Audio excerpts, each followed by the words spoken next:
우리가 오늘은 잠언 4장의 말씀으로 전수되는 지혜라는 제목으로 오전에 하나님의 말씀을 선포했습니다.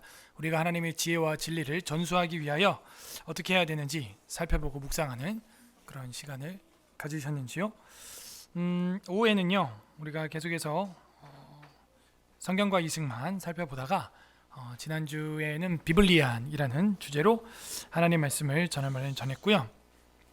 오늘은 2단 경계주일 총회 날을 맞아서 하나님의 말씀 중에 잘못된 빗나간 2단들에 대해서 좀 살펴봐야겠다 결심을 했습니다. 새 학기가 시작해서 이제 3월이 되면 2단들은 대학생들을 타겟으로 다가가고 선배들 중에 이미 2단들이 많기 때문에 그들이 지방에서 올라온 우리 학생들 또 낯설어하는 신입생들 대상으로 공격을 하고 포교 활동을 들어갑니다.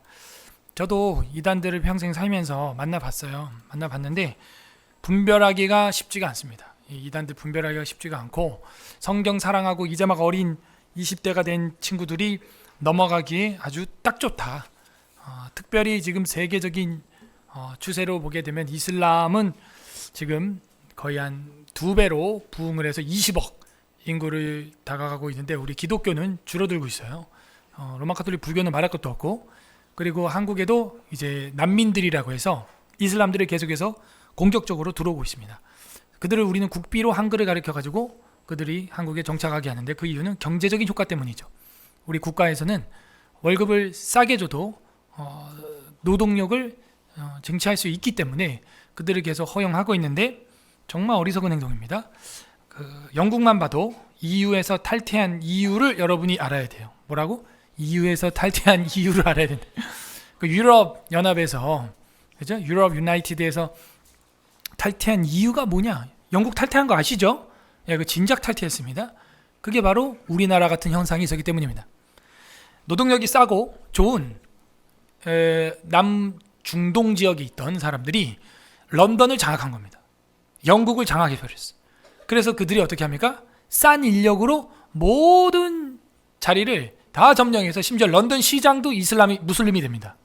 시장이 끝난 거예요. 그리고 그들의 진출해서 의회에 진출한 국회의원이 14명이에요. 무슬림이 14명. 그러면 이거는 견제할 수 있을 만한 교섭단체가 됩니다. 14명이면요 2명만 들어가도 파워가 있거든요. 정의당 보세요. 국회의원 뭐 2-3명밖에 안 됩니다. 나머지 비례의원이고. 그렇기 때문에 영국이 살 수가 없는 거예요. 왜? 돈을 벌면은 영국이 전부 EU에다 갖다 바치고 EU가 뿌려줘야 되거든요. 근데 자기들한테 오는 거 얼마 없어요. 자기들이 득을 보려면 더 많은 돈을 내야 되는데 외국인 노동자를 쓰다 보니까 세금을 많이 못 내죠. 그러다 보니까는 그 더 많이 내야 되는데 더 많이 내는 나라는 독일, 프랑스 위주로 EU가 예산을 편성하고 돈 많이 내고 세금 많이 내는 쪽으로 편성이 예산이 많이 가잖아요. 그러니까는 독일이 제일 많이 받아요. 독일이 목소리 제일 크죠. EU 연합에서 프랑스하고. 그러니까 영국이 그래봐도 자기들도 그 자존심이 있는데 대영 제국이라고 하고 아직도 왕정제가 있고 세상을 부를 때 영미권이라고 우리가 부르는데 세계 제일 좋은 학교가 하버드가 아니에요. 랭킹으로 치면 옥스퍼드가 1등입니다. 지금 옥스퍼드, 캠브리지 이제 이런 자존심이 있는데 자기들한테 오는 게 없는 거예요. 그래서 탈퇴한 겁니다. 자기들 예산 자기들이 쓰겠다고 독립을 해버린 거죠. 그리고 자기들은요 유럽인이라는 자부심이 없어요. 당신은 유럽인입니까? 하면 영국인들은요 유럽인이라고 말하는 사람은 13%밖에 안 됩니다. 나머지는 다 자기들은 스코틀랜드, 아일랜드, 잉글랜드 사람이라 그러지 유럽인이라고 하지 않아요. 정체성에도 문제가 있죠. 어쨌든 이런 이유들의 배경에는요 저변에는요 사회에 있는 무슬림들입니다. 테러가 최소 한 달에 한 번 이상 큰 게 터집니다. 뉴스에 안 나오죠. 몇 명 죽은 건 뉴스에 안 나와요. 우리가 뉴스에서 보는 거는 거의 막 몇십만, 100명 이상 단위의 전철 테러 막 이런 것만 나오지 거기서 살고 있는 현지 선교사들 이야기를 직접 들어보면 한 달에 한 번은 기본이라는 거예요. 여러분 살 수 있겠어요? 한 달에 한 번은 최소 2-3명 죽이는 거예요. 그게. 걔네들은 그렇게 해야 알라에게 영광이 되고 죽어서 7명의 여자들과 살게 돼요. 천국에서. 그게 교리예요. 얼마나 무섭습니까? 그런 동네에서 여러분 아들, 딸들이 전철 버스 타고 이거 그냥 폭탄 뭐 어디 걸릴지 모르고 지뢰의 밭을 걸어다니는 복불복 인생인 거죠. 영국의 결정을 저는 지지합니다. 그리고 문제가 뭐냐? 저출산이에요. 저출산 되니까 노동력이 없고, 노동력이 없으니까 경제 세금 다 떨어지고 이후에 바칠 게 없는 거예요. 근데 우리나라가 딱 그렇게 됐습니다. 출산율 0.6에다가 노동자들 전부 외국인 노동자들. 왜? 사장님이 싸니까. 싸게 하는데 우리는 한 100만 원, 120만 원, 150만 원, 200만 원 주면 그 사람들은 뭐 너무 좋아하거든요. 사장님 좋아요. 이러면요 또 자기도 뿌듯하잖아. 그러니까 자기 한 명 쓸 때 반명값밖에 안 되는 거예요. 반명값밖에 안 됩니다. 그러므로 이런 현상들을 우리는 무섭게 봐야 되고 반면교사 삼아야 되는데 우리나라는 지금 그럴 마음과 생각이 없다. 아주 잘 절벽을 향해 100km로 달려가고 있다 하는 겁니다. 그래서 오늘은 서론으로서 이 이슬람에 대해서 우리가 살펴볼 때 성경적으로 존 칼빈이 바라본 이슬람은 어떤 것이었냐, 기초를 다지는 그런 시간을 가지려고 합니다. 특별히 우리가 읽었던 요한일서 2장 22절 23절은 직접 존 칼빈이 다루면서 이슬람에 대해서 거론을 했고, 우리가 가지고 있는 존 칼빈의 주석이라는 것은 500년 전 존 칼빈의 설교문을 책으로 출판한 것입니다. 지금도 여러 출판사에서 출판을 하고 있고 여러분에게 읽기를 권장을 드립니다. 그 주석이라고 하는 것은 무슨 전과 답안지 보듯이 그런 범죄 저지르는 게 아니에요. 주석도 우리처럼 이렇게 누군가 어떤 목사님이 설교를 기도하면서 성령 안에서 엄청나게 개혁주의적으로, 개혁주의 성경 해석학 3가지 되시오. 또 갑자기 훅 들어왔죠? 빨리빨리 깨어있으라 이거예요. 제일 먼저 뭐예요? 문법적 해석, 2번째. 역사적 해석, 3번째. 신학적 해석, 이거란 말이에요. 그게 집결체가 존 칼빈의 설교집인 주석, 칼빈의 성경 주석입니다. 그리고 그거에 대한 요약본이 칼빈이 만든 기독교 강요. 기독교가 무엇을 믿어야 되는지, 이슬람과 로마 카톨릭이 무엇이 잘못되어 있는지, 종교개혁, 불신자도 종교개혁은 알아요. 종교개혁은 세계를 뒤집은, 세계의 정치 판도를 뒤집은 기독교의 인류의 가치요 자산입니다. 존 칼빈이 바라본 이슬람에 대해서 우리가 생각을 할 겁니다. 칼빈의 그림이고요. 1509년도에 칼빈이 태어났습니다. 그리고 종교개혁이 1517년이니까 칼빈이 대략 한 13살 정도의 종교개혁, 마틴 루터의 종교개혁을 직접 살았던 인물이죠. 그런데 존 칼빈은 뭐냐, 그 종교개혁을 일으켰던 마틴 루터의 종교개혁을 종교개혁해야 한다 라고 말한 사람이 뭐냐면, 마틴 루터는 로마 카톨릭 사제였죠. 그래도 루터교가 지금 있고 그래도 저렇게 나온 건 잘한 겁니다. 그 당시로는 그것도 정말 어마어마한 개혁이고, 개혁이 뭐예요? 개혁은 레볼루션이 아니에요. 개혁은 리폼이에요. 다시 원래 폼으로 돌아가는 걸 개혁이라고 하고, 리벨레이션은요, 그 리볼루션은 뭐야? 혁명이죠. 그거는 혁명. 거의 쿠데타죠. 그거는. 그래서 우리는 리폼이에요. 리폼드. 그래서 개혁 신학 하면 리폼드 티올로지입니다. 리포밍이 아니에요. 리폼드예요. 개혁된, 직역을 하면.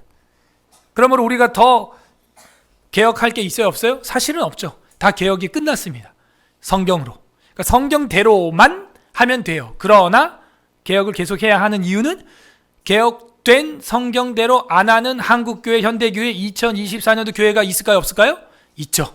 그래서 칼빈이 한 얘기와 개혁자 후손들이 한 얘기가, 개혁된 교회는 계속 개혁되어야 한다라는 유명한 말을 했고, 총신대학교 신학대학원 마당에 그 교정에 그 비석이 새겨져 있는 것입니다. 용인에 여러분 저랑 한번 갔었죠. 언제 또 한번 갑시다. 날씨 좋아지면요. 거기 가면 우리 최초, 대한민국 최초의 교회도 볼 수 있고 종탑도 볼 수 있고, 그 옆 동네로 차로 한 20-30분만 이동하면 이제 우리나라 최초의 종교 기념관이, 순교 기념관이 있어서 거기 가면 이제 순교 교육도 할 수 있고 실제 썼던 그분들의 성경책이 전시되어 있고. 근데 우리가 최근에 코로나 때도 몇 번 견학을 신청했는데 코로나라서 셧다운이 돼 있고, 그 셧다운을 기회로 인테리어를 하고 있다는 소식까지는 우리가 전해 들었습니다. 아마 올해 봄 가을쯤에는 한번 우리 성도들이 전체로 한번 갔다 오는 거 아주 중요한 시간이 될 거다. 우리나라 최초의 소래교회라고 하는 기와집으로 만들어진 그 교회를 그대로 복원을 해서 용인 총신대 양지 캠퍼스에 지어져 있고요. 그 근처에 순교 기념관도 있고요. 우리가 그 대한민국 성지순례 코스라는 게 기독교협회에서 정해진 게 있습니다. 그 정식 코스 중에 하나입니다. 저희 총신대학교가. 그리고 그 옆에 순교 기념관도 마찬가지고, 여기 앞에 양화진, 여긴 서울에 있으니까 뭐 여러분 많이 갔었을 거고, 그런 거는 뭐 구역별로 가셔도 되니까. 근데 조금 먼 용인이나 이런 쪽은, 양지 쪽은 좀 같이 가는 것도 좋겠다, 그런 생각을 합니다. 어쨌든 개혁된 교회는 계속 개혁해야만 한다라고 하는 말을 우리 신학생들이 보고 배워야 한다. 그래서 1509년부터 1564년 참 단명했죠. 그 사모님도 더 일찍 돌아가셨고 40대 중반에 죽었고요. 아마 그 중세 시대의 의료 기술이나 또 환경이나 위생 아주 좀 안 좋았다, 이렇게 생각이 듭니다. 존 칼빈은요, 종교 개혁을 하는데 루터교에서 다시 한번 개혁이라는 말은 뭐냐면, 루터는 여전히 로마 카톨릭의 그 전통을 지켜야 된다고 주장을 했습니다. 로마 카톨릭의 전통은 성경엔 없으나 교회의 전통이므로 따라가야 한다. 이거를 칼빈은 깨고 싶었던 거예요. 교회의 전통이어도 성경에 없는 것이면 안 해야 된다. 성경에 없는 것이면 안 해도 된다. 필수가 아니다 라는 것이죠. 어떻게 생각하세요? 그래서 로마 카톨릭 신앙을 가지고 있는 사람들은 성경에 없는 건 다 해도 된다 이러는 거예요. 성경에 없는 건 다 해도 된다. 성경에 없는 내용이니까 다 해도 된다? 마약도 없고 뭐 담배도 없고 막 다 펴 그냥. 그래서 로마 카톨릭 사제도 담배 다 핍니다. 전 그게 문화 충격이었어요. 어렸을 때 우리 작은아버지, 저희 친척들은 전부 캐톨릭, 로마 카톨릭인데, 작은아버지 돌아가셨는데 사제가 뭐 옷을 거룩하게 입고 막 들으소서 해놓고 나와서 오늘 힘들었어. 괜찮아? 그래. 한 잔만 따라봐. 빨리. 저게 뭐지? 결혼도 못하고 아이도 없고 사랑도 없고 평생 노총각이고 노처녀고, 그러다 보니까는 풀 게 그거밖에 없는 거예요. 그 육신의 그 에너지가 있는데 하나님이 주신 식욕이라는 게 있고 수면욕이라는 게 있어요. 그리고 성욕이라는 게 있습니다. 그거는 여러분 막을 수가 없습니다. 왜냐하면 계속 하나님이 창조를 해내세요. 그런 호르몬을, 세포를. 그리고 그걸 밖으로 배출하고 쏟아내야 되게 돼 있어요. 그죠? 근데 그거를 어거지로 그렇게 하니까 엉뚱한 대로 막 별짓을 다 합니다. 물론 중세 시대 보면은 결국에는 그 중세 수도원 연못가에 물을 가느라고 물을 빼보니까 아이들 두개골이 산더미처럼 나오고, 지하에서 아이들을 담아놓은 항아리 뼈다구가 산더미처럼 나와서 결국에는 되지도 않는 위선을 하고 있었다라는 걸 알 수가 있죠. 어쨌든 이런 전통들에 대해서 성경에 없는 거는 다 해도 된다. 그런데 존 칼빈은 그걸 완전히 바꿉니다. 성경에 있는 것만 해야 한다. 성경에서 명하지 않은 것은 하지 않는다. 자, 둘 중에 하나 여러분 선택하세요. 어떤 게 더 안전합니까? 성경이 없는 건 다 해도 된다. 성경이 명하지 않는 건 하지 않는다. 어떤 게 더 안전한 거예요? 그죠? 후자가 더 안전한 것입니다. 굳이 우리가 첫 번째 거를 선택해가지고 모험을 할 필요가 없어요. 천국을 두고 도박을 할 이유가 없는 거란 말이죠. 그래서 칼빈의 종교개혁이란 이런 2차 개혁을 말하고, 이거를 조직적으로 신학적으로 완전히 문서화했어요. 그게 바로 기독교 강요예요. 기독교 강요는 기독교를 강요하는 게 아닙니다. 기독교 요점이라는 뜻이에요. 인스티튜트 해가지고 완전 요약본, 핵심, 기독교 요점이라는 뜻인데, 한국어 번역이 너무 좀 강요하듯이 됐다. 기독교 요점만 해도 좋겠는데, 옛날 어르신들이 워낙 한자를 잘 쓰셔서 우리가 따라갈 수가 없는 거예요. 일찍 돌아가셨죠? 왜 그럴까 생각해보면 아마 유축헌데 이래요. 개혁한 것 중에 이런 종교개혁과 교리개혁과 교회개혁과 정치개혁과 이런 걸 많이 했거든요. 그 중에 하나가 또 뭐가 있냐면 교육개혁을 해서 아카데미라는 걸 처음 세웠습니다. 그게 바로 제네바 아카데미고, 지금 현재도 존재하는 스위스 제네바 대학교가 되었어요. 세계 명문이죠. 근데 그 교육개혁과 동시에 한 게 위생, 의료개혁을 합니다. 그래서 구빈원이라는 걸 만듭니다. 이 구빈원은 영어로 보니까 그냥 하스피털 돼 있어요. 그냥 병원이에요. 그런데 이게 너무 작은 의원처럼 돼 있던 것을 이거를 합칩니다. 합쳐가지고 크게 칼빈이 만들어서 제네바 구빈원이라는 연합체를 만들고, 그 병원에 돈이 얼마나 많이 들어갑니까? 그래서 제네바 금융을 만들어요, 따로. 여러분 칼빈이 돈을 만졌어요. 제가 직접 만진 건 아니지만 제네바 구빈회라는 걸 만들어요. 그래서 경영을 합니다. 돈을 걷어요. 그렇게 한 다음에 신학생들을 시켜서 그 일을 집행하게 합니다. 병원의 실습도 가서 기도해주고 안수해주고 병 고치고 위로해주고 이런 게 다 신학생들 실습 내용이었어요. 병원에서 지금 세브란스처럼 존 러스가 만든 거 아닙니까? 그리고 재중원이 된 거 아닙니까?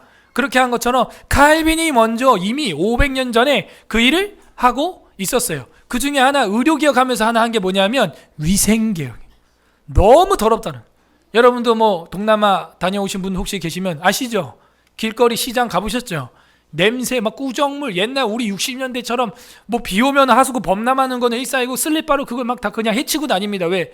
동남아 지형은 이제 적도가 가깝기 때문에 갑자기 스콜성 소나기가 확 내리는데 다 오버예요. 다 물이 그냥 하수구 처리가 너무 작아가지고요. 그냥 발목까지 기본으로 다 잠깁니다. 그리고 그 물 밀면서 다니는데 그 물이 얼마나 더러운 물인 줄 아시죠? 그 동네에서 그냥 오줌 싸고 막 길거리에서 막 침 뱉고 막 그랬던 그 똥물들 다. 그리고 그냥 붕붕 떠다니는 거 그냥 헤치면서 다니는 거예요. 하물며 오늘날도 그런 나라가 많으신데 칼빈 500년 전 시대는 오죽했겠어요. 그래서 이 위생에 대해서도 칼빈은 개혁을 시작을 해서 깨끗하게 정돈되게 했어요. 저는 굉장히 성경적이라고 생각합니다. 성경에 보면 귀신의 형용사가 뭐예요? 이 깨끗한 귀신아. 그래요? 이 뭐라고요? 그렇죠. 이 더러운 귀신아. 딱 이렇게 나오는 거예요. 이 더러운 귀신아. 둘 중에 하나예요. 집이 더러운 사람들은요, 이제 정신과적 질환이 있거나 아니면 이제 귀신 들린 겁니다. 이런 거 있죠. 장롱을 열었는데 이불이 쌓여 있는 게 아니라 플라스틱 떡볶이 그릇들이 막 확 쏟아져 나와. 페트병하고. 아 진짜 있어요. 그런 분들이 있다니까요. 저도 상담해봤어요. 저희 교회도 있었어요. 그래서 여러분 그런 것들이 흔해요. 우리 서로 몰라서 그래요. 몰라서. 자 다음 주부터 제가 여러분 집에 들어가서 이제 신방을 좀 해봐야겠다 생각이 듭니다. 가끔은 손님이 오는 것도 성령의 은혜다. 그래서 손님이 안 오면 치울 생각을 한다 안 한다? 그러므로 구역 예배는 참으로 거룩하고 깨끗한 아름다운 모임이다. 할렐루야. 구역장 집에서만 하지 말고 돌아가면서 하는 것이 서로 깨끗한 가정을 이루고 우리 자녀들에게 본이 되는 건강한 환경을 준다. 더러운 귀신아 한다는 거예요. 더러우면요 귀신이 들리게 돼 있어요. 왜? 더러우면 당연히 더럽고 벌레, 바퀴벌레, 뭐 구데기 막 냄새, 악취 나죠. 그러면 당연히 정신 멘탈에 영향을 주게 돼 있죠. 아이들이 그걸 보고 학습을 하죠. 그걸 보죠. 그러면 태도도 바뀌죠. 게으르고 나태하죠. 폭력적으로 바뀌죠. 인스턴트 계속 먹어야죠. 계속 그 플라스틱에서 나오는 환경 호르몬 또 몸에 들어가죠. 또 몸은 또 호르몬 다 깨지죠. 사이클 다 무너지죠. 악순환이 계속되는 겁니다. 그렇게 정신이 나가고 멘탈이 나갈 때 영적으로 귀신이 훅 들어오는 거예요. 크게 분노하거나 슬퍼하거나 크게 또 음란하거나 크게 기뻐하거나 광적으로 기뻐하거나 엑스타시스에 빠지거나 그게 이제 무하마드예요. 정신 나갑니다.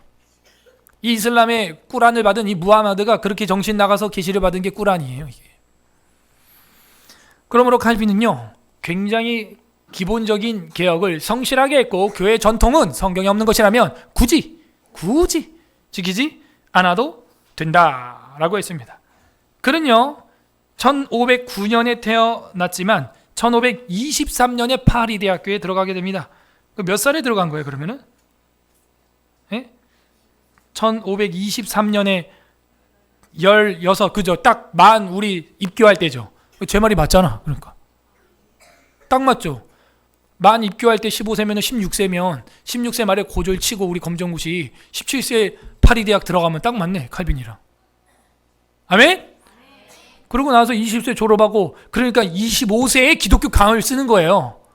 여러분 기독교 강요가 처음부터 화려한 책이 아니었어요. 한 권짜리 책이었습니다. 제가 뭐 에스라 성경 공책 쓰듯이 그런 책이었어요. 근데 이제 계속 공부하면서 두꺼워져서 지금은 한 5권 정도로 이렇게 커져 6권 뭐 이렇게 두껍게 나왔죠. 개정 중보되고 평생 칼빈하면 기독교 강요 그 책 하나로 지금 세계를 움직이는 거예요. 칼빈 죽지 않았어요. 실제로 천국에 살아있지만 칼빈은 지금도 저에게 목회 지도를 해주고 있습니다. 매주 목요일마다 7회를 열었대요. 매주 목요일마다 7일을 했답니다. 7일 대상자 누구냐? 지금 조는 사람 있어. 근데 하루 졸았어요? 괜찮아, 넘어가. 당회에다 보고를 합니다. 다음 주에 주일날 또 졸아, 김 집사님. 저거 우리 CCTV 다 찍어놔. 3주째 주일 또 졸아. 바로 목양실로 신방 부릅니다. 그리고 묻습니다. 집사님, 왜 여호와께 예배드리는 예배 시간에 3주 연속 조십니까? 왜 자요? 예배 시간에. 물어봤는데 합당한 이유가 안 나오면 7이에요. 갑자기 잠이 확 깨죠.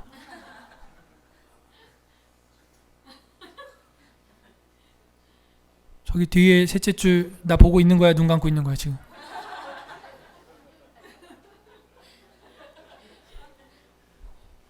뭐 맨 앞줄 지금 뭐 커피 마시는 거지? 좋습니다.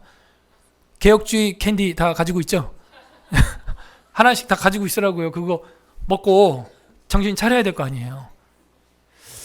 저희 역사신학자 교수님이 미국에 갔는데 경건한 남침내 교단에서 예배를 드리고 있는데 갑자기 설교자가 설교하고 있는데 밑에서 백발의 어르신들, 저 성도들이 빠시락 빠시락 하면서 사탕 꺼내면서 막 나눠 먹고 막 이러고 있는데, 그래서 거기서 완전 충격 먹었대요. 이게 미국의 개혁주의 신학교인가? 이게 개혁주의 교회 맞아 이거?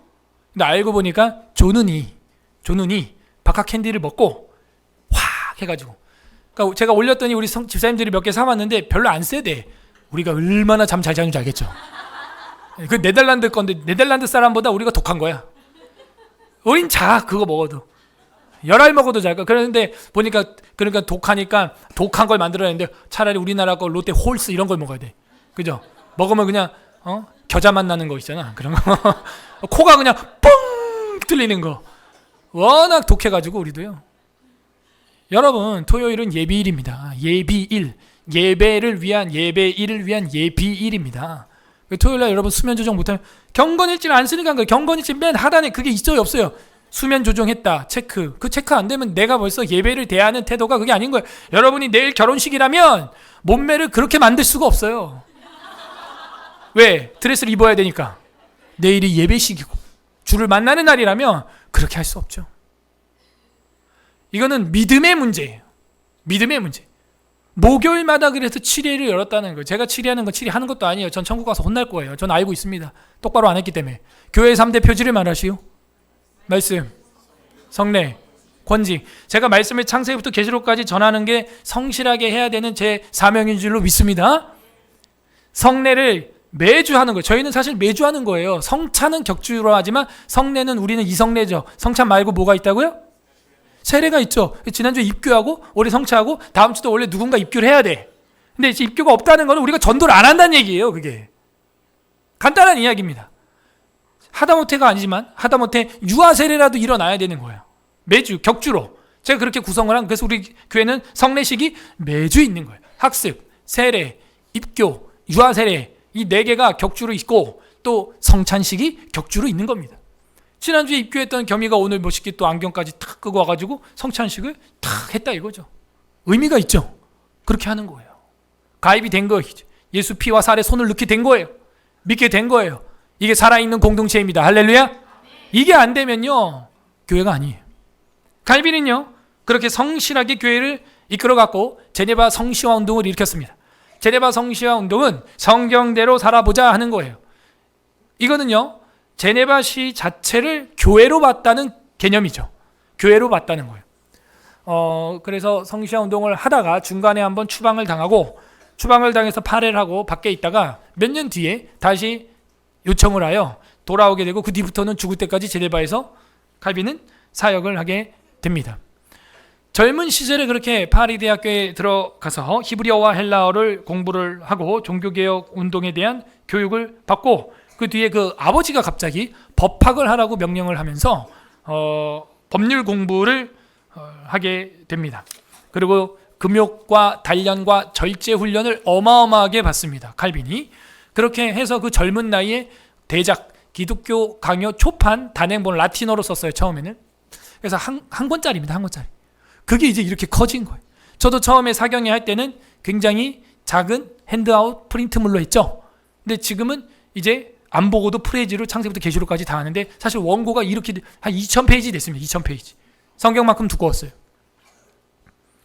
칼빈은 그렇게 해서 드디어 공부를 열심히 시작해서 23살 때부터 철학 공부와 신학 공부를 본격적으로 하게 되고 세네카의 관용론 주석이라는 책을 통해서 학계에 이제 찬사를 받게 됩니다. 세네카가 네로의 스승 아닙니까? 우리가 그 사도행전 공부할 때도 한번 제가 이야기하죠. 그래서 그 스승을 이제 스승의 가르침들 이런 것들을 칼빈이 연구해가지고 많은 학계에 찬사를 받게 됩니다. 그때쯤 아마 대학 시절에 인격적으로 하나님을 만나고 칼빈은 회심을 했다. 그렇게 보고 있습니다. 그리고 26살에 칼빈의 기독교 강요를 쓰게 된 거고 만 나이로는 25살이죠. 그죠? 그래서 저도 25살에 사경회를 시작을 2007년도 2월 달에 해서 30살까지 하니까 교회가 되고 그리고 아카데미가 세워지고 이렇게 오게 되었죠. 그래서 어쨌든 우리 아이들이요 빨리 공부를 해야 됩니다. 공부를 해야 되고 레위인의 봉사 정년 몇 살부터 몇 살? 인턴십이 25살부터 30살입니다. 30이 됐는데도 뭘 해야 될지 막 헤매고 있으면 안 됩니다. 저는 헤매고 있었지만 하나님이 정말 강권적으로 역사에서 교통사고 나가지고 병원에 있으면서 성경만 보게 되는 그런 하나님의 주권적인 또 강력한 역사가 있어가지고 철이 된 거죠. 저도 철이 없었어요. 종신대학교 맨날 재수, 삼수 하면서도 그냥 느긋하게 어머니 아버지가 다 후원해 주니까 정신 못 차리고 있었는데 어느 아버지가 갑자기 내가 널 언제까지 이렇게 뒷바라지 해줘야 되나 하면서 냉장고에 헤딩을 하시는 바람에 그 냉장고 확 찌그러졌더라고요. 그래서 제가 그 헤딩해서 찌그러진 그 냉장고를 바라보면서 한 1분 동안 묵상을 하고 내가 이렇게 살면 안 되는구나 하는 거죠. 저는 그걸 보면서 생각합니다. 나도 분명히 우리 아들 딸들 때문에 헤딩을 한 번씩은 할 텐데 너무 많이 났다 애들. 내 머리가 나만 할 것이냐 아니면 조금 더 말랑말랑한 냉장고를 준비해서 살살 박아도 찌그러지는, 그래서 애들로 하여금 생각하게 하는 타락한 인간들이고 엄마 아빠들이 워낙 잘해주고 먹여주고 부족함 없이 키우기 때문에 그런 거예요. 칼빈은 그래서 루터보다 한 발 더 앞서 나가게 되었습니다. 그리고 나서 이 성경에 대해서 정리를 한 기독교 강요를 이어 이거를 진짜 확인을 해야겠다 해서 요리문답서라는 걸 만들게 되고 우리 교단에서 하고 있는 소요리 문답은 아이들에게, 대요리 문답은 이제 어른들을 향해서 세례교인들을 향하여 이제 하게 된 거죠. 대소요리 문답이다 해서 여러분 그 시편 찬송가 맨 뒤에 보면요 웨스트민스터 신앙고백서가 들어가 있고 대소요리 문답이 또 거기 들어가 있고 그렇게 되어 있습니다. 칼빈은요 계속해서 이 마르틴 붓서인데 한국말로는 부처 이렇게 이제 번역이 됐어요. 이를 통해서 또 열심히 공부를 하게 되고 신학교에서 강의를 하게 되면서 자기도 실력이 늦죠. 실력이 느니까 기독교 강요를 또 개정 중보하여서 계속해서 내게 되고 사람들은 그의 신학에 감동을 받습니다. 물론 칼빈이요 창조자가 아닙니다. 칼빈도 그 마르틴 붓서나 이런 세네카나 이런 사람들을 통해서 많은 신학적, 정치적, 교회적 영향을 받게 되고 우리가 알고 있는 아우구스투스라고 하는 사람의 신학, 그죠? 고백론이라든지 그런 것들을 통해서 굉장히 신학적으로 예정론이라든지 이런 것을 배우게 됩니다. 그러므로 칼빈도 처음부터 칼빈 이러고 나온 게 아니에요. 하나하나 학교를 다니고 배우고 그래서 처음에는 작은 책을 내고 소책자를 내고 그리고 대소요리를 만들고 문답을 만들고 그러면서 점점점 커지는 거죠. 지금 우리 새가족 교육도 핸드아웃 북 가지고 지금 하고 있는데 그게 언젠가는 지금은 이제 5주차 제가 교정을 봐서 드렸는데 이제 12주차는 없죠. 12주차는 이제 만들 겁니다. 헌상과 헌신이라고. 그게 이제 완료가 딱 되면은 거기다 또 살을 붙이고 제가 여러 가지 이제 해석을 성경적으로 넣고 하면 또 하나의 좋은 기독교 기본 책이 되는 거예요. 성경은 사실 우리 교회 속에 성경은 사실인가? 그죠? 하나님은 계시는가? 죄와 구원에 대해서 교회란 무엇인가? 예배란 무엇인가? 기도와 찬양이 무엇인가? 이런 것들 그리고 개혁주의란 무엇인가? 이단이란 그리고 마지막에는 헌상과 헌신 해가지고 탁 끝나면 이것도 아주 좋은 소책자가 되는 겁니다. 그래서 칼빈은 이제 제네바에서 본격적으로 사역을 하는데 이제 이돌레프루라고 하는 자매와 이제 결혼을 하게 되는데 이 자매가 너무 일찍 세상을 떠납니다. 50도 못 살고 40 좀 돼서 돌아가시게 되고요. 그래서 혼자서 열심히 또 공부하고 하는 그런 생활을 하게 됩니다. 공부를 많이 해서 그런가 그런 생각도 있지만 제가 아까 모두에 말한 것처럼 위생의 문제가 전 심하다고 봅니다. 위생의 문제가 심해서 흑사병이나 이런 게 이 당시에 전 세계를 뒤덮었고 3분의 1이 사람들이 죽었어요. 위생이 안 좋고 자기 건강도 안 좋을 수밖에 없는 게 우리는 칫솔도 있죠. 그리고 뭐 치약도 있고 소금도 있고 뭐 이런 것들이 있는데 기본적으로 볼 때 사람이 왜 이렇게 조선시대나 옛날 중세시대나 이렇게 일찍 죽나 보면요. 이렇게 봐요. 학자들이 치아가 무너지기 시작한다는 거예요. 다른 게 문제가 아니에요. 치아예요. 그러지 않겠어요? 우리도 지금 이렇게 열심히 솔, 얄조, 조초, 진동솔, 뭐 치약, 뭐 가글, 뭐 다 있잖아요. 그래도 여러분 칫솔 막 해도 치아 상해요, 안 상해요? 상하죠? 썩죠? 근데 지금은 뭐예요? 대체할 수 있는 기술이 너무 좋아. 뭐 임플란트도 있고 심지어 뭐 틀니까지 있고 그래서 음식을 씹는데 문제가 없는데 이 당시 사람들은 이빨이 한번 딱 썩어버리면요 끝이에요. 끝입니다. 그게 하나 썩으면 옆에 거 연결돼서 붙어있는 거 다 그냥 연달아 썩어버립니다. 치아라는 것은. 그럼 어떻게 돼요? 씹을 수가 없는 거예요. 제대로 뭔가를 음식물들을 그 당시 조리 기술이 뭐 오늘처럼 막 이렇게 좋은 것도 아니고 거의 뭐 준생식처럼 먹을 텐데 야채 같은 건 씹히질 않죠. 그런 게. 그러면 먹다 보면 뭐 그 안에 뭐 여러 가지 세균도 있을 것이고 기생충도 있을 것이고 그리고 씹히지 않는 것들이 위장으로 계속 들어갈 것이고 치아는 더 상하지. 위장 상하죠. 위장이 제2의 치아인데 이제 씹지를 못하고 위장이 이거를 못 해주니까 어떻게 돼요? 결핍이 생기죠. 결핍이 영양이. 그래서 이제 치아가 무너지고 위장이 무너지고 그 다음에 대장, 소장 다 무너지면서 일찍 죽는다. 옛날 사람들은. 그래서 여러분 치아 유지하는 것도 뭐 오복 중에 하나라고 하지 않습니까? 그래서 여러분 그게 굉장히 중요한 거예요. 갑자기 오늘부터 양치를 엄청 열심히 하고 싶죠? 나 오래 살아야지 하면서 이제 하게 됩니다. 그래서 이 당시에는 아무튼 그래서 다들 이렇게 오래 살지 못했던 것 같습니다. 중세 시대는 참 여러 가지로 부족한 점이 많았다. 그런 생각이 듭니다.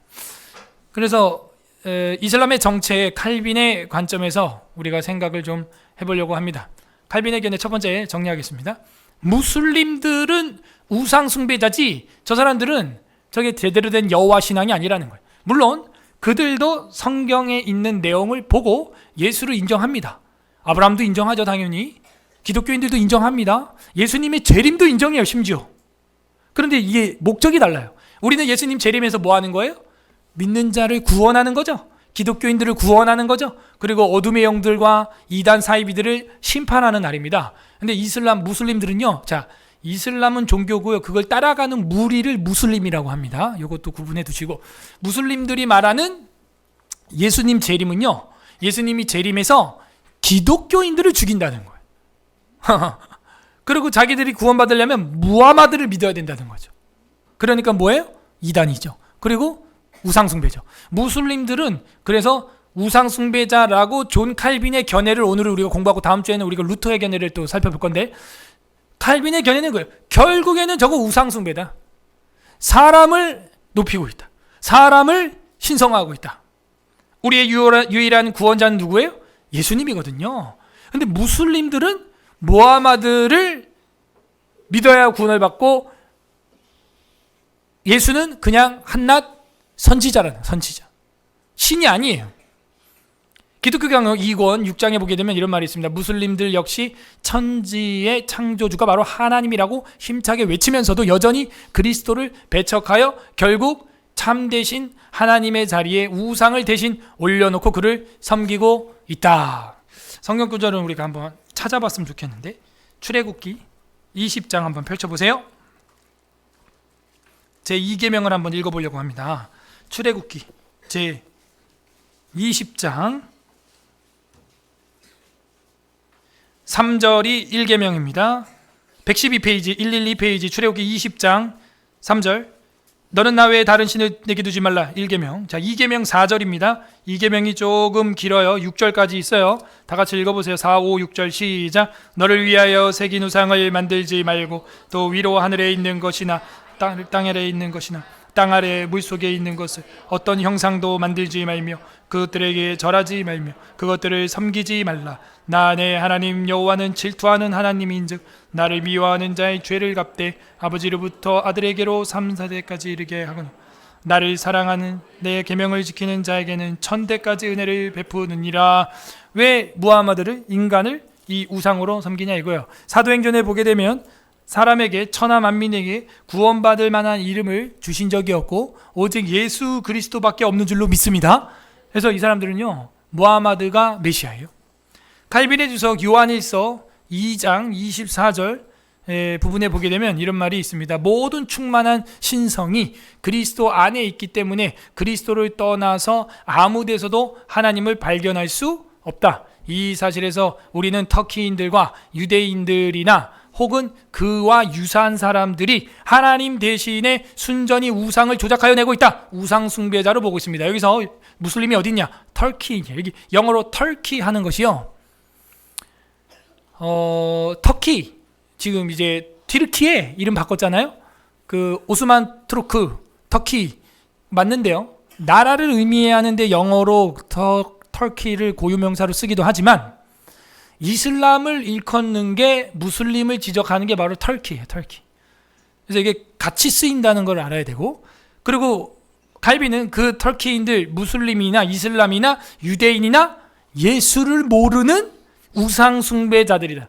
여러분, 유대인들도 엄청나게 우상을 숭배하고 있습니다. 물론 바벨론 포로 갔다 와가지고 무슨 돌을 깎아놓고 섬기거나 그런 걸 안 합니다. 절대. 그런 유치한 급의 돌나무 섬기는 우상 숭배는 안 하지만 실제로 집에 가보면요, 랍비들 집에 뭐 뭐가 있냐면은 이 김일성, 김정일 사진 걸어놓는 것처럼 자기들의 위대했던 학자들이 있어요.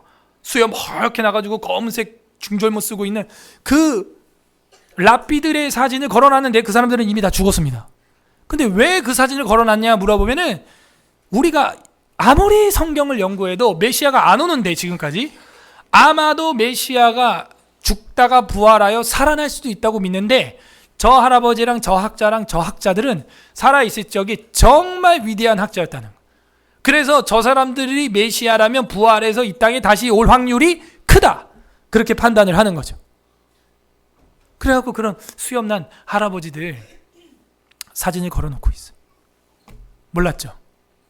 김일성 사진 걸어놓듯이 그 수염 하얀 랍비들, 괜찮은 랍비들 사진을 막 2개, 3개씩 막 걸어놓고 기다리고 있다니까요. 그러니 유대인이나 터키인이나 이슬람이나 이 사람들은 전부 순전히 우상을 조작하여 내고 있는 사람들로 보고 있는 것이죠. 자, 1555년 10월 26일 신명기 13장 6절에서 11절 설교하던 칼빈의 설교 내용입니다. 우리는 우리 생각이나 상상력에 따라서 하나님 우상을 만들어내어서는 안 되며 하나님께서 못합니다. 알려주신 계시에 따라서 하나님을 생각해야 한다. 터키인들이 말로는 하나님을 섬긴다고 하더라도 사실은 그들은 우상 숭배를 하고 있으며 이 점에 있어서는 유대인들도 동일하다. 지금 이런 이야기를 구약 성경 설교할 때나 신약 요한일서 2장을 설교할 때나 똑같이 거의 기계적으로 반복적으로 하고 있어요. 처음에는 이렇게까지 안 했거든요. 근데 그 이슬람의 정체를 확인한 칼빈은 이거에 대해서 강하게 비판할 수밖에 없게 된 겁니다. 루터는 처음부터 강하게 했어요. 왜냐하면 그 독일 지역이 이슬람이 전쟁을 일으키고 쳐들어오는 접전 지역이었고, 근데 반면 스위스 제네바는 그래도 안전지대였습니다. 그러다 보니까 별로 이렇게 신경을 안 쓰게 됐죠. 우리도 우리 피부에 와닿는 사건들, 시급한 문제들 이런 것들을 막 연구하잖아요. 마찬가지. 근데 점점 놔뒀다가 칼빈이 나중에 그 오스만 제국이 이제 커지고 이런 것들 경험하다 보니까 이 사람들이 이거 완전 이거 이단이구나, 우상 숭배자구나 라고 확인을 하게 됩니다. 우상 숭배자들이다. 칼빈은 무하마드의 꾸란과 같이 새로운 종교 이단을 조작해내는 자들을 용서 없이 죽음에 처하도록 하나님께서 정해 놓으셨다고 주장한다. 근데 이건 칼빈의 주장이 아니에요. 성경에 그렇게 써놨다는 거죠.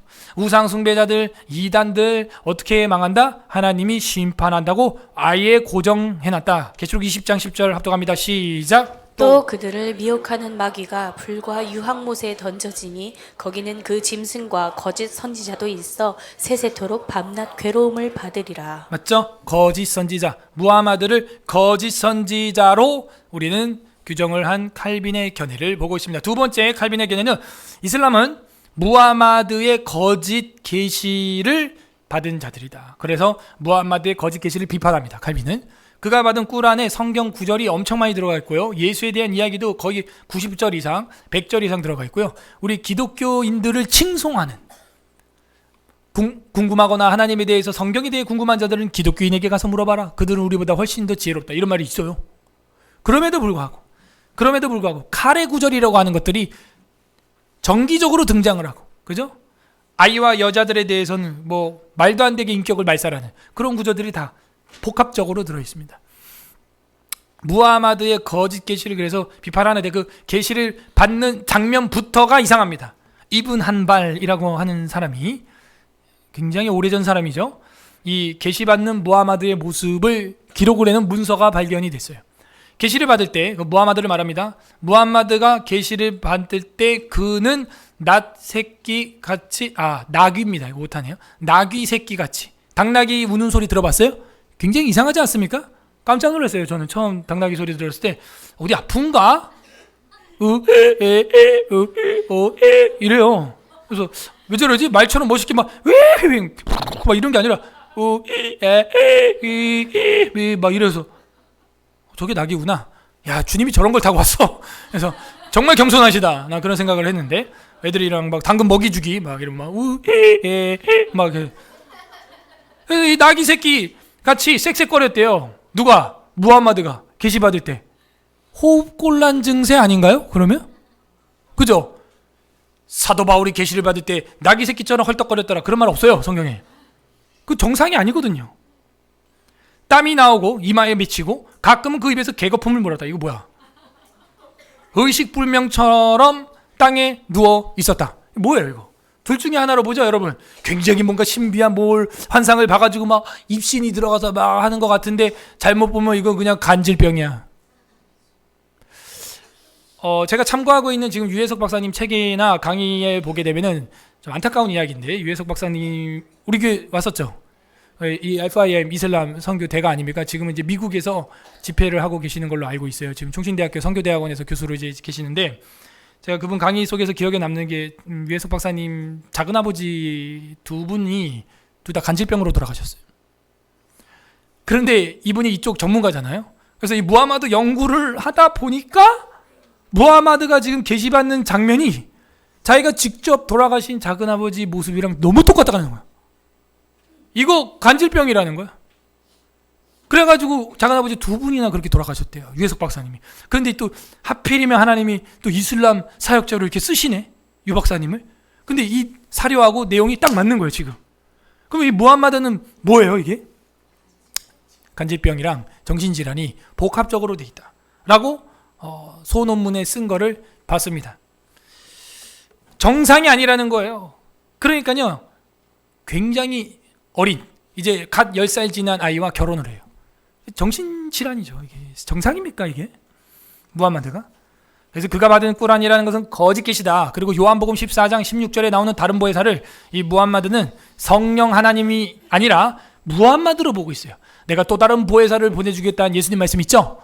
그 또 다른 보혜사는요, 분명히 이거는 예수님의 영입니다. 왜냐? 성경 봅니다. 요한일서 2장, 요한일서 2장 읽어보겠습니다. 1절 합독합니다. 388페이지, 신약성경 388페이지, 요한일서 2장 1절 합독합니다. 시작. 나의 자녀들아, 내가 이것을 너희에게 했음 너희로 죄를 범하지 않게 하려 함이라. 만일 누가 죄를 범죄하여도 아버지 앞에서 우리에게 대언자가 있으니 곧 의로우신 예수 그리스도시니라. 아멘. 대언자 밑줄 치고 밑에다가 헬라어로 파라클레이토스 이렇게 쓰세요. 파라클레이토스. 이거는 정확히 보혜사입니다. 한국말로 상담가, 보혜사 이렇게 돼 있어요. 그래서 여기 보면은 우리에게 대언자가 있는데 누구래요? 곧 의로우신 예수님입니다. 그래서 저와 여러분이 죽어서 죄를 가지고 하나님 앞에 갔을 때 우리를 변호해주는 대언자, 변호자, 상담가가 누구다? 예수 그리스도이기 때문에 그 죄가 패스 오버, 넘어가게 된다. 그래서 천국에 가게 되는 거거든요. 그러면은 요한복음 14장 여기 16절은요 뭐라 그랬냐면 곧 보혜사가 아니라 또 다른 보혜사라 그랬어요. 알론 파라클레이토스라고 되어 있거든요. another죠. 그러면은 그 difference가 아니에요. another. 여러 사과가 있는데 같은 나무에서 나온 사과인데 이 사과도 똑같은 사과예요. 맛을 보세요 할 때 그런 표현이에요. 또 다른, 틀린이 아니라 다른 보혜사가 예수와 같아야 되죠. 그죠? 예수와 같은 한 사과나무에서 나와야 되지 않습니까? 그러면은 또 다른이라고 할 때 이 다른의 보혜사는 역시 헬라어로 파라클레이토스라고 돼 있어요. 그럼 예수의 영이어야 돼요. 예수의 영은 뭐예요? 성령이죠, 성령. 어떻게 무하마드가 됩니까, 이게? 그리고 구약에 나타나 있는 선지자 한 명을 일으키리라 나오는 신명기의 구절도 이 이슬람은요, 그 모세나 어떤 다윗의 자손으로 오는 메시아를 보지 않고 다 무함마드래, 무함마드. 그러므로 존 칼빈은요, 무함마드의 거짓 계시를 비판하면서 이슬람이 기본적으로 경전이 틀려먹었다. 세 번째 칼빈의 견해입니다. 적그리스도고 그를 따르는 자들은 배교자다. 이런 배교자. 왜냐하면 예수 그리스도를 버렸고 무함마드를 메시아급으로 올려놨기 때문에 이거는 배교 활동으로 본 것입니다. 그래서 존 칼빈은요, 이슬람 자체를 아예 적 그리스도라고 했습니다. 적 그리스도와 또 그 적 그리스도는 다른 것입니다. 적 그리스도들은 복수가 가능하고요. 성경에도 나와 있습니다. 이미도 적 그리스도가 나온다고 하였고 이미 적 그리스도가 많이 나와 있느니라. 그래서 하나님을 배격하고 배교한 자들은 다 적 그리스도라고 우리가 말해도 돼요. 김정은은 적 그리스도다 이렇게 표현할 수 있고 네로 황제는 적 그리스도다 표현할 수 있습니다. 그러나 그 적 그리스도는 따로 있어요. 정관사가 붙은, 그죠?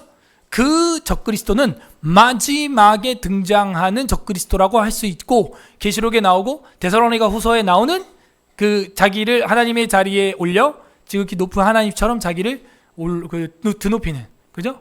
그 불법의 그 사람 따로 구분이 됩니다. 칼빈은 자기의 그 주석에서 신명기에서 이렇게 이야기를 합니다.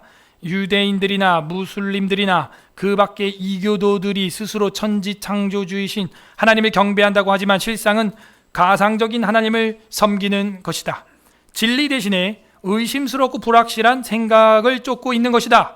그들은 어둠 가운데 헤매고 있으며 하나님 대신에 그들 자신의 상상을 경배한다. 간단히 말해서 그리스도를 떠나서 모든 종교가 거짓되고 변하는 것이며 그러한 종류의 예배는 모두 혐오해야 한다고 단호히 정죄되어야 마땅하다라고 칼빈은 이 이슬람에 대해서 적그리스도고 배교자들 집단이고 그걸 추종하는 자들도 뭐다?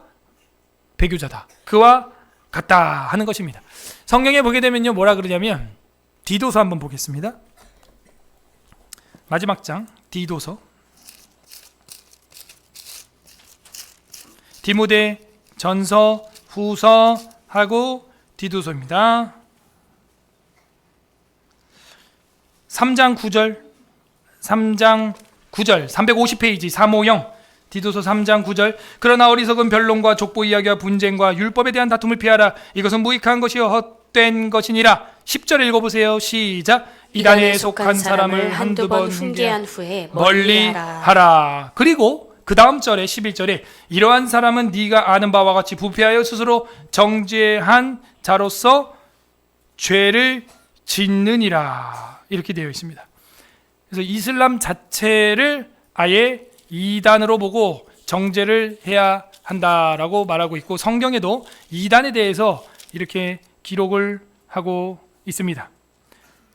그리고 또 다른 성경에 보게 되면은 그들에게 한두 번 권하고 말하라 이런 이야기가 나오고 그들과 함께 인사하고 밥을 먹는 것은 그들의 사역에 동참하는 것이다. 이단이랑 똑같은 것이다. 이런 성경 구절들이 그 이단을 다루는 신약 성경 말미에 여러 차례 등장을 하게 됩니다. 마지막 네 번째는 칼빈이 이슬람을 바라보는 견해는 삼위일체를 부인하는 일신론적 이단이다. 그래서 무슨 일만 있으면 그냥 알라, 알라께서 알라의 뜻이다. 인샬라 이런 말을 한단 말이죠. 그렇지 않습니다. 그리고 단일신이에요. 그렇게 하면 우리는요 삼위일체 하나님을 믿고 있습니다. 예수를 한낱 선지자 정도로 믿는 게 아니에요. 여러분 예수를 선지자 정도로만 믿을 것 같으면 선지자가 얼마나 많습니까? 신약에도 성경에 완성되기 전까지 여자 선지자도 등장한다는 것을 우리는 알 수가 있어요. 사도행전에서. 그러므로 우리는 예수님을 선지자 정도로 믿을 게 아니다. 요한복음 보겠습니다. 실제로 예수님을 선지자라고 부르는 사람이 여자가 나오죠. 요한복음 4장 수가 여인 사마리아 성에 만난 여자입니다. 4장을 좀 전체줄 제가 빠르게 좀 구절을 몇 개 짚어서 보려고 합니다. 5절 4장 5절 사마리아에 있는 수가라는 동네에 이르시니 야곱이 그 아들 요셉에게 준 땅에 가깝고 거기에 또 야곱의 우물이 있더라. 예수께서 길 가시다가 피곤하여 우물 곁에 그대로 앉으시니 때가 6시쯤 되었더라. 사마리아 6시는 저녁 6시가 아닙니다. 이거 우리로 하면은 12시쯤 되는 겁니다. 시간이 달라요.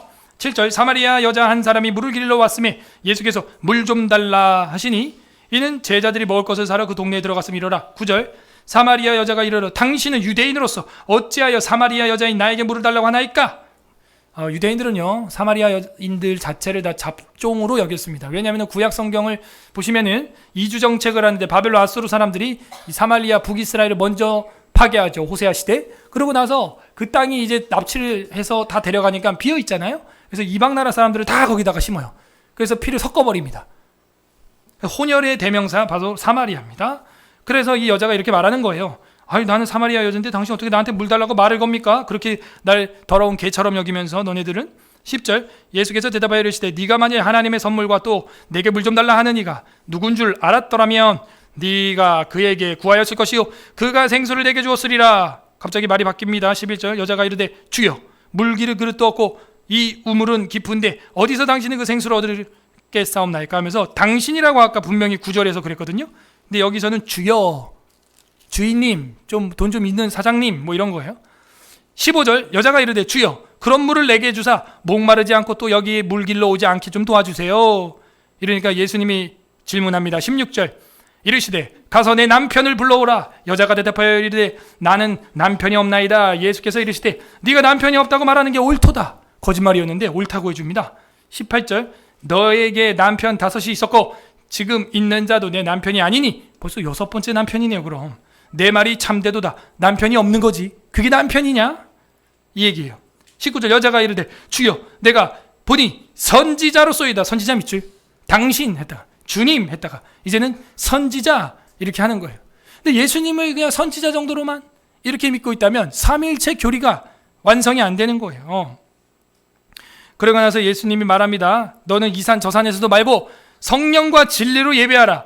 곧 그때다. 아버지는 그런 사람들 찾는다. 23절 아버지께 참되게 예배하는 자들은 영과 진리로 성령과 진리입니다. 이게 예배할 때가 오나니 곧 이때라. 아버지께서는 자기에게 이렇게 예배하는 자들을 찾으시니라. 하나님은 영이시니 예배하는 자가 성령과 진리로 영과 진리로 예배할지니라.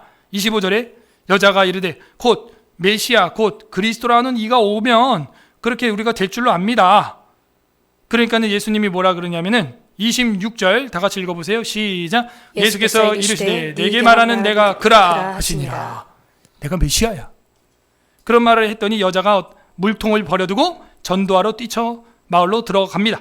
29절 내가 행한 모든 일을 내게 말한 사람이 있다. 내가 이렇게 6번이나 남자 바꾸고 이런 거 내가 정말 아무한테도 얘기 안 했는데 내가 이런 거 하는 거 아는 사람이 있다. 와 보라. 29절 끝에 이는 그리스도가 아니냐 메시아 하면서 당신으로 시작했던 말이 주여로 바뀐 말이 선지자가 됐던 말이 메시아 그리스도로 바뀌고 있습니다. 그러므로 이 요한복음의 마지막은 의심하는 도마가 등장하여 믿지 않는 모습을 보여주죠. 예수를 부활한 걸 하나님의 능력으로 부활한 걸 믿지 않는 도마의 모습은 저와 여러분 모습이에요. 그러면서 뭐라 그래요? 예수님이 나타나셔서 부활체로 나타나셔서 내 손과 발의 옆구리에 구멍이 났다. 여기 손가락을 넣어보고 의심하지 말고 믿는 자가 되라. 이렇게 하는 거예요. 그랬더니 도마가 한번 넣어봅시다. 패 이렇게 하는 게 아니라 뭐라 그래요? 나의 주 나의 하나님입니다 하면서 바로 그 자리에 엎드려 버립니다. 넣지 않고 확인 안 하고 나의 주 뭐라고요? 나의 하나님이라고요. 누가? 예수님은 하나님이신 줄로 믿습니다. 이게 삼위일체 신앙이에요. 기독교 역사 중에 삼위일체 부정하고 살아남은 사람 없습니다. 삼위일체 부정하면 완전 다 이단이에요. 그냥 다 이단입니다. 그런데 이슬람이 삼위일체를 부인한다는 것은 이단이란 얘기죠. 예수님을 부정한다는 것은 이단이란 얘기예요. 한낱 선지자의 부활체가 이 땅에 오는 걸로 이해한다는 것은 완벽한 이단이란 얘기입니다. 안타깝죠. 그래서 세계는요 결국 이 아브라함 종교의 이단 종파들이 세상을 장악하고 있습니다. 아브라함을 믿는 종파가 어디 있습니까? 예? 우리 기독교, 그죠? 아브라함과 이삭과 야곱, 다윗과 아브라함의 자손, 예수 그리스도의 세계라. 마태복음 1장 1절. 맞죠? 두 번째, 로마 카톨릭도 뭐 아브라함 따라가죠? 그 다음에 유대교도 아브라함 종교죠? 이슬람, 변질됐지만, 이스마일 쪽에서 내려와가지고 변질됐지만, 역시 얘네들도 아브라함 하면 그냥 뭐 최고예요, 최고. 그럼 전 세계 종교가 뭐가 있습니까? 그거 빼고는. 신천지 이단, 얘네도 결국 여기서 나온 거야, 다. 그죠? 성경치 멋대로 해석해가지고 이단이 됐지만, 전부 그겁니다. 이거 빼고 나면은 뭐 힌두교하고 뭐 불교하고 그런 거밖에 없어요. 그러니까 이 전 세계 70억 인구 중에서 거의 한 3분의 2가 전부 이 아브라함 때문에 신앙생활을 하고 있는 거예요. 대단하죠. 그런데 이 같은 아브라함을 향하고 있는 게 아니다 하는 것입니다. 자, 이렇게 해서 존 칼빈이 이슬람을 바라보는 견해의 마지막은 삼위일체를 부인하는 그 이슬람의 모습들, 기록문을 제가 하나 사료를 좀 읽어드리겠습니다. 천지를 만드신 최고의 존엄하신 분을 경배하노라 하고 자랑하는 사람들이 많았지만 그들이 중보자가 없었기 때문에 하나님의 자비를 참으로 맛보지 못했다. 이거예요. 중보자가 없으면 하나님을 맛보지 못한다. 중보자가 있어야 된다. 중간다리 해주는 자가 있어야지 되는데 이슬람은 없다 이거예요. 따라서 하나님을 자기 아버지라고 믿을 수가 없었다. 중보자가 없는 종교는. 따라서 그리스도를 자기의 머리로 모시지 않는 그들은 하나님을 안다고 해도 그 지식은 잠시적인 것에 불과하다. 또 그 결과로 그들은 드디어 유치하고 추악한 미신에 빠져서 자기를 무지에 빠지게 함을 폭로하게 된 것이다. 이슬람은 알라를 믿고 알라는 삼위일체를 부정하는 신입니다. 위격이 없이 단일합니다. 하나입니다. 알라와 선지자를 믿되 삼위일체를 믿지 말라. 너희에게 복이 되리라. 실로 알라는 한 분이시니 그분에게 아들이 있을 수 없다. 꾸란 4장 171절에 나와 있어요. 그러니까 이런 것들을 보게 되면요, 야, 이슬람은 이건 완전 혼합 종교구나. 얘네도 누구처럼? 로마 카톨릭처럼.